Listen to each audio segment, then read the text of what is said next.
इनकलाब जिंदाबाद कहने वाले ये आम लोग नहीं हैं, बल्कि ये समाज के कर्णधार हैं जो अपनी कलम, कला और संवाद से समाज की कुरीतियाँ या सृजनात्मक भावों को सबके सामने रखने के लिए बिना किसी स्वार्थ के सदैव तैयार रहते हैं। जी हाँ, ये आरा के संस्कृत कर्मी हैं जो चाहते हैं कि उन्हें भी उनके आंगन में थोड़ी सी जगह दी जाए। जब एजा पेंटिंग के शुरुआत भई रहे वही घड़ी हमनी के एक कलाकार वर्ग ओकर विरोध कैले रही जा। 2-3 दिन तक जौन बा लगातार विरोध कैले रही जा, अधिकारी से मिलल भी रही जा। एक बाद में DRM के विज्ञापन दिया ही रहे और हमनी के जे मंत्री साहब बानी RK सिंह, उनका के भी ज्ञापन और भोजपुरी पेंटिंग के साथ भोजपुरी शॉल अगर चित्रकार पे कई उनका के भेंट कैले रही जा। हमनी के उनका से मांग कैले रही जा कि भोजपुरी पेंटिंग जौन आरा स्टेशन पे कल जा रहा बा, कम से कम जिला मुख्यालय है एजा अपन भोजपुरी पेंटिंग कल जाओ, मैथिली पेंटिंग नहीं ना कल जाओ। लेकिन मैथिली पेंटिंग ओकरा बावजूद भी जारी रहल। और उन्हें देख सकते नहीं कि एजा डाकघर में ये टिकट घर में जौन बा पेंटिंग लगावल बा, वो पे अभी तक कोई कार्रवाई ना। पिछले एक सप्ताह से यह मांग लगातार जारी है कि भोजपुरी चित्रकला से आरा रेलवे स्टेशन को सजाया जाए।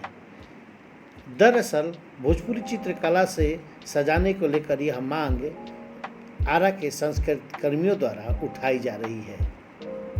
हमने के भोजपुर के कलाकार अपन भोजपुरी लेके गांव-गांव हमने के पेंटिंग के अभी हम रेगुलर वर्कशॉप लगैनी है। बहुत से लड़की सब भाग ले लिया सो बहुत सुंदर सुंदर भोजपुरी पेंटिंग भी तैयार कर मिलल है।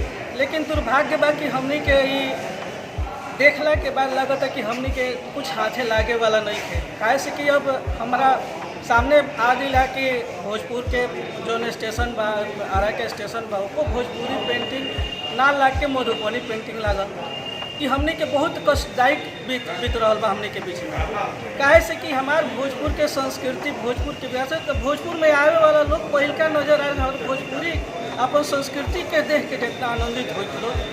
आज वो देखे हो, आज वो मधुबनी पेंटिंग देख के उनका का समझ में आई कि मधुबनी क्या ठीक बा मधुबनी पे अपना जगह पे होके के जाए। लेकिन भोजपुर के क्षेत्र में भोजपुर के कलाकार के ये जरूर मिले के चाहे कि वो हरास मत होके ओकरा से कुछ काम मिली, ओकर कुछ जीविका चले। तो आज भोजपुर के कलाकार के घर आज ये जो लॉकडाउन आज सब बीतत ओकरा में एक सक्रियता मिली। लेकिन आज हमने के बहुत उम्मीद बनी गया। कहाँ मिस्टेक भइल बा? कौन लेवल पर मिस्टेक होता है? मिस्टेक कलाकार वर्ग के द्वारा होता, प्रशासन के द्वारा होता या जनप्रतिनिधि के द्वारा होता?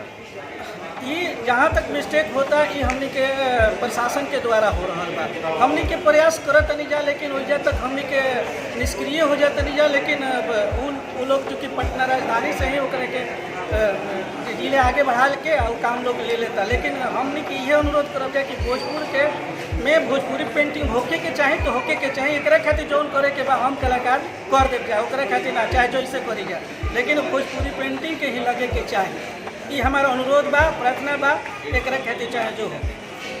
चित्रकला के क्षेत्र में आरा के कलाकार राष्ट्रीय अंतर्राष्ट्रीय स्तर पर ख्याति लब्ध हैं। ये चाहते हैं कि इसमें भोजपुरी चित्रकला को भी जगह दी जाए ताकि हम भी अपनी भोजपुरी कला को जन जन तक पहुंचा सकें। मधुबनी पेंटिंग पूरे दुनिया में स्थापित हो चुकल बा, वैसे हमने की जरूरत बा कि भोजपुरी पेंटिंग भी स्थापित हो गई। एक साथ ये निवेदन बा जो भी अधिकारीगण बा कि ओकर पार्लर में ओकर सांसद एकरो पेंटिंग के लगावल जाओ, जगह जगह दिखावल जाओ। हमने के भोजपुरी पेंटिंग के जो इतिहास बा बड़ी पुराना बा, भले ही डॉक्यूमेंट में नहीं आ पाओ, लेकिन भोजपुरी समाज में कोनो अनुष्ठान होला, कुछ होला तो बिना एगो भोजपुरी आर्ट के ना हो सकेला। चाहे चौका पूरे के होखे, चाहे पीढ़िया के होखे, चाहे गोधन के समय पे जो गोबर के जो आर्ट बनला ओकर होके, चाहे गांव देहात में शादी के समय में गांव के लोग चावल के घोल बना के दीवार पर बनावेला आर्ट, वो सब भोजपुरी के अंतर्गत आई।